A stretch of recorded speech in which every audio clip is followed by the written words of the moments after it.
చాలా మందండి చిన్న లేదు పెద్ద లేదు ప్రతి ఒక్కరు కామన్‌గా ఫేస్ చేసిన ప్రాబ్లమ్ ఐసైట్ ప్రాబ్లమ్ అండి. సో, ఈ అందమైన ప్రపంచాన్ని చూడాలంటే మన కళ్ళు చాలా ఇంపార్టెంట్. అలాంటి మన కళ్ళకి ప్రాబ్లమ్ వస్తే, సైట్ ప్రాబ్లమ్ వస్తే అంటే అది చాలా బాధాకరమైన విషయమే అని చెప్పుకోవాలి. సో, ఇప్పుడు భయపడాల్సిన అవసరం లేదు. కంటి చూపు సమస్యను తగ్గించి అండ్ మన ఐసైట్‌ని ఐ విజన్ వచ్చేసి ఇంక్రీజ్ చేసేలాగా కొన్ని ఉన్నాయి. రెమెడీస్ ఉన్నాయి. అది ట్రీట్మెంట్ కూడా ఉంది ఆయుర్వేదంలో అని చెప్పేసి అంటున్నారు కదా! మేడంతో మాట్లాడి తెలుసుకుందాం అదేంటో. నమస్తే మేడం. నమస్తే. మేడం ఆయుర్వేదంలో కంటి చూపును మెడిసిన్స్ కూడా ఉన్నాయి. సో, ట్రీట్మెంట్‌లు కూడా ఉన్నాయి అంటున్నారు. సో, ఇగ మీరైతే ఎలాంటి ట్రీట్మెంట్ చేస్తారు?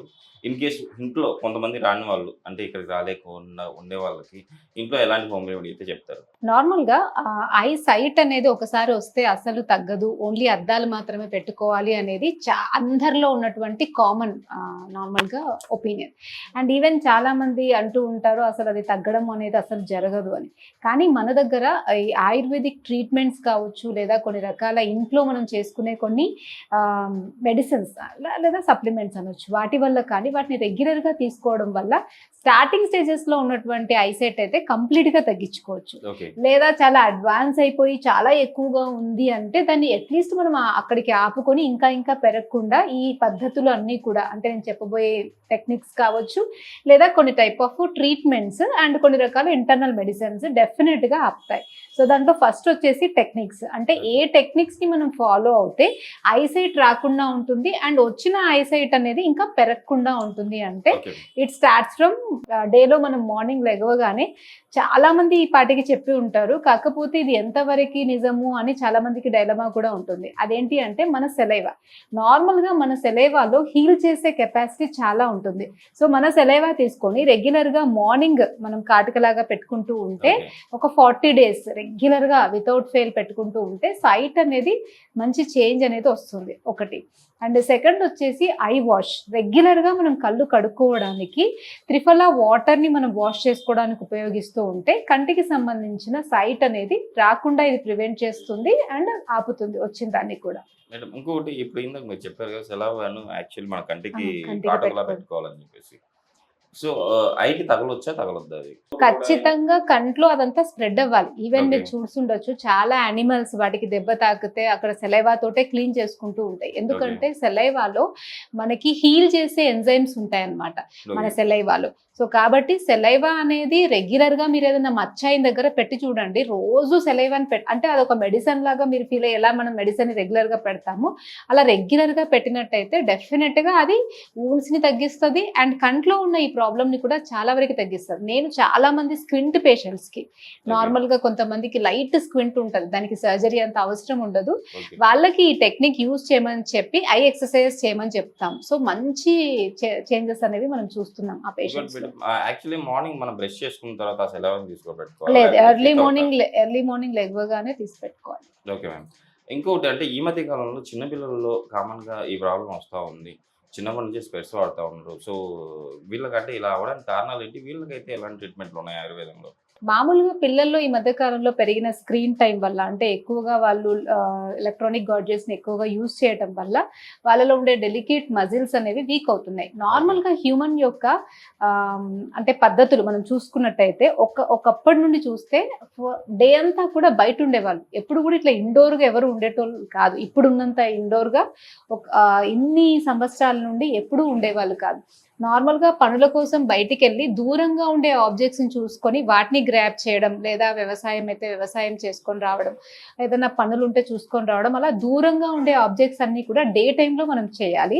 అండ్ నైట్ ఇంటికొచ్చిన తర్వాత కొంచెం అక్కడ అంటే దగ్గరగా ఉండేవి ఆబ్జెక్ట్స్‌ని లొకేట్ చేసుకొని తినేసి పడుకోవడం అనేది ఎప్పటి నుండి రాతి యుగం అంటాం కదా! అప్పటి నుండి అదొక నడుస్తూ వస్తుంది. ఎప్పుడైనా మనకి దూరంగా ఉన్న ఆబ్జెక్ట్స్ చూసినప్పుడు ఏమవుతదంటే మజిల్స్ అనేవి కాంట్రాక్ట్ అవ్వవు. ఓకే. బట్ ఎప్పుడైతే మనం దగ్గరవి చూస్తామో అప్పుడు సిలరీ మజిల్స్ అనేవి కాంట్రాక్ట్ అవుతాయి.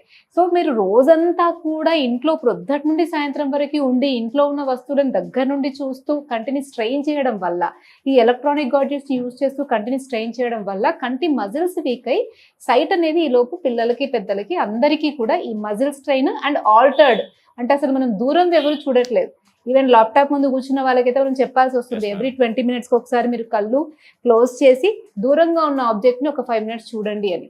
సో ఎప్పుడైనా మనం దూరంగా డే అంతా కూడా దూరంగా ఉన్న ఆబ్జెక్ట్స్ ని చూడడం, వాటిని లొకేట్ చేయడం, గార్డెన్లలో టైం స్పెండ్ చేయడం అండ్ అలాంటివి చేస్తే ఐసైట్ ప్రాబ్లం అనేది రాకుండా ఉంటుంది. బట్ ఇప్పటి కాలంలో అసలు అలా చెయ్యట్లేదు, దగ్గరగా ఉన్న వాటిని ఎక్కువగా యూజ్ చేస్తున్నారు కాబట్టి ఈ అపోజిట్ ధోరణి వల్ల ఐ స్ట్రెయిన్ అవుతుంది కాబట్టి ఎక్కువగా సైట్ వస్తుంది. Okay ma'am. అంటే ఫుడ్ హ్యాబిట్స్ ఏమన్నా చేంజ్ చేసుకోవాలంటారా? అంటే ఐసైట్ ప్రాబ్లం ఉన్న వాళ్ళు ఎలాంటి ఫుడ్ తీసుకుంటే మంచిది అంటారు? డెఫినెట్ గా అంటే ఇప్పుడు మనకున్న లైఫ్ స్టైల్ చేంజెస్ తో పాటు ఫుడ్ కూడా చాలా ఇంపార్టెంట్ రోల్ ప్లే చేస్తుంది. ఓకే. ఎవరికైతే సైట్ రాకుండా ఉండాలి అంటారో వాళ్ళు ఎక్కువగా చిన్నపిల్లలు అయితే వెన్న, నెయ్యి అండ్ నార్మల్ గా చిక్కీ అంటాం కదా, పల్లి పట్టీలు, నువ్వుల ఉండలు ఇవి తింటూ ఉంటే protein, calcium, vitamin A, vitamin E వాళ్ళకి కరెక్ట్ గా నరిష్మెంట్ అందుతుంది కాబట్టి ఐ మజిల్స్ కూడా వీక్ అవ్వకుండా ఉంటాయి. ఓకే.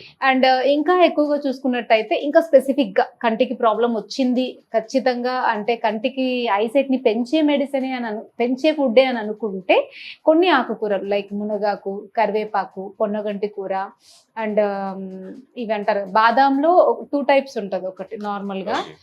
ఆ బాదాం తీసుకోవడము అండ్ క్యారెట్ ని హల్వా లాగా తీసుకోవడము, వీటిని ఫుడ్ లో ఎక్కువగా వాళ్ళు ఇన్వాల్వ్ చేసుకుని తీసుకుంటూ ఉంటే కొంచెం ఐసైట్ అనేది అండ్ అవిసె ఆకు అంటారు, అవిసె Okay. పువ్వులు, అవిసె ఆకు కంటికి చాలా మంచిది. ఓకే. ఒకప్పుడు ఆ పువ్వులని పప్పుల్లో వేసి తీసుకునే వాళ్ళు. అవిసె ఆకు కంటి చూపును పెంచడంలో చాలా ఉపయోగపడుతుంది. సో రెగ్యులర్ గా అవిసె ఆకును ఒక గుప్పెడు తీసుకుంటూ ఉన్నట్టయితే కంటి చూపు, విటమిన్ ఏ అందులో ఎక్కువగా ఉంటుంది కాబట్టి కంటి చూపు ప్రాబ్లమ్స్ అనేవి రాకుండా ఉంటాయి. మేడం ఇప్పుడు ఆల్రెడీ మీరు రెమెడీ అయితే చెప్పారు, at the same time food కూడా చెప్పారు. అంటే ఆయుర్వేదంలో ఎలాంటి ట్రీట్మెంట్ ఉంటుంది మీ దగ్గరికి వస్తే? నార్మల్ గా మనకి ఒకవేళ ఆల్రెడీ సైట్ వచ్చింది, సో అలాంటి వాళ్ళకి మనం కొన్ని టెక్నిక్స్ వల్ల సైట్ తగ్గిస్తాం అనమాట. దాంట్లో ఒకటి విద్ధకర్మ అని కొన్ని స్పెసిఫిక్ సైట్స్ లో మనం చేసే అటువంటి ఈ ట్రీట్మెంట్ వల్ల, స్టిమ్యులేషన్ వల్ల ఐ మజిల్ కి బ్లడ్ సర్క్యులేషన్ పెరుగుతుంది కాబట్టి ఖచ్చితంగా సైట్ అనేది తగ్గుతుంది. కాకపోతే దాని సైట్ అంటే -1 ఉంటే ఒక 1 మంత్, -2 అంటే ఒక 3 మంత్స్ అట్లా సైట్ ఉండే దాన్ని బట్టి మనకి డ్యూరేషన్ అనేది డిపెండ్ అయి ఉంటుంది. కానీ Okay. అందరికీ ఖచ్చితంగా సైట్ అయితే 100లో 90% పీపుల్ కి తగ్గుతుంది విద్ధకర్మ వల్ల. ఓకే. అండ్ సెకండ్ వచ్చేసి వాళ్ళకి ఒకవేళ చాలా ఎక్కువ వీక్నెస్ ఉంది, నరాలకి సంబంధించిన వీక్నెస్ ఉంది, మజిల్ కి సంబంధించిన వీక్నెస్ ఉంది అంటే ఆయుర్వేదిక్ నేత్ర క్రియాకల్పాలు అంటాము. సో వాటిని లైక్ అక్షితర్పణము, బుట్టపాకము, నస్యము అండ్ కంటికే చేసేటువంటి సేకం, బిడాలకం అని ప్రొసీజర్స్ ఉంటాయి వాటి Okay. పేర్లు. సో ఆ ప్రొసీజర్స్ ని మనం చేస్తే కంటి మజిల్స్ అనేవి స్ట్రెంగ్తన్ అవుతాయి. ఓకే. సో స్ట్రెంగ్తన్ అవడం వల్ల సైట్ అనేది ఖచ్చితంగా తగ్గించుకోవచ్చు. ఓకే.